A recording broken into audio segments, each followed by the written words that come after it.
this seems like a terrible idea. Yeah, let's not go there. Well, hey, do you want to get into a comic, or should I get into a comic? Why don't you get into a comic? Alrighty. Because I think. Yeah, I think I have more, so that would make sense for me to go first.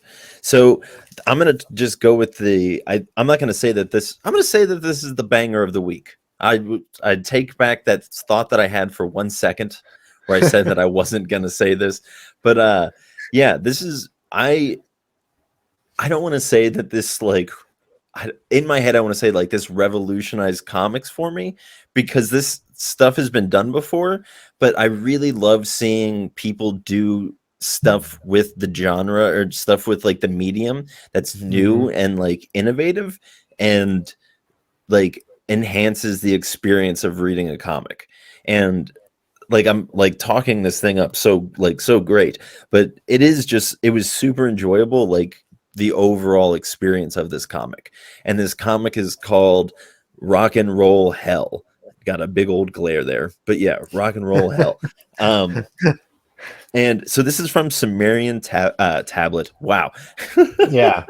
This is from Sumerian Tablet. This is on the Sumerian Tablet. No, this is from Sumerian Comics.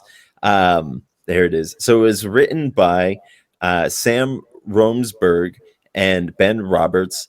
And the art and the cover art is by Gregio di Agaliena.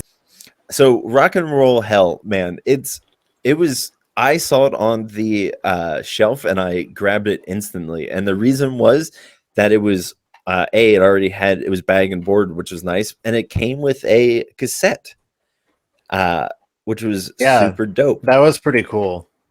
I don't know why, but I feel compelled to take it out and show it to you. But I actually do collect cassettes. I had an EP of my own on cassettes, so I'm a big fan of cassettes. So that's awesome. This just like hit like a bunch of buttons for me. You and I were having a conversation with our pals over at the Comic Book Lair about like growing up listening to metal music and stuff. And yeah, so this was just like a nice. I put this cassette on the way to work today because I'm like, I want to listen to the songs in case they get referenced in the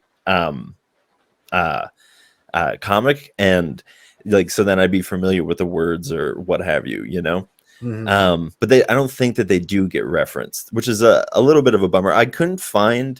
I did some like dive in. Maybe I'll do some more later, but I couldn't find who the band was. But the band was dope.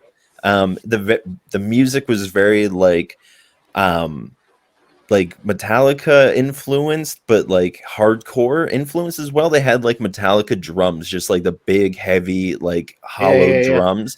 So wait, you said you can't find like the artist who the band, the people that put the music together. I don't know who like the studio musicians are. That is it the creators? I don't think so. Again, that's what I mean. Like I couldn't even tell you. I couldn't find it. It didn't say. Did you ever watch what was it called, like Metalocalypse? Yeah, this is very like it seems reminiscent of that a little bit. It is very reminiscent of that. So let me just read the description here, because again, I'd pull this because I thought it was dope.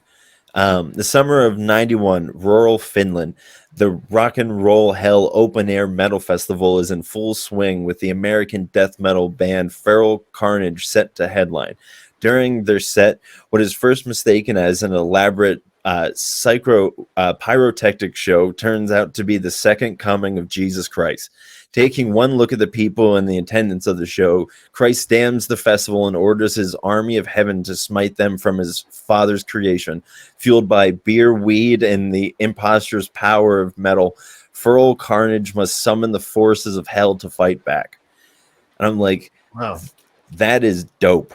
That's like rad. That's such a like metal concept, and what's really cool is it's just like the story of metal, you know, like what kind of like metal is, and like it was great to see it, like I don't want to say personified, but however that would be, like to be encapsulated in a story like that was dope. The whole time I was reading it, I was enjoying it. It's honestly probably going to be something that I go back to. That's one of the reasons that I really love one shots, is because they go back a bowl too, you know, like Yeah. it's just easy to pick up one comic and just like bam, good story, you know. So shout out to everybody who's putting out good one shots, because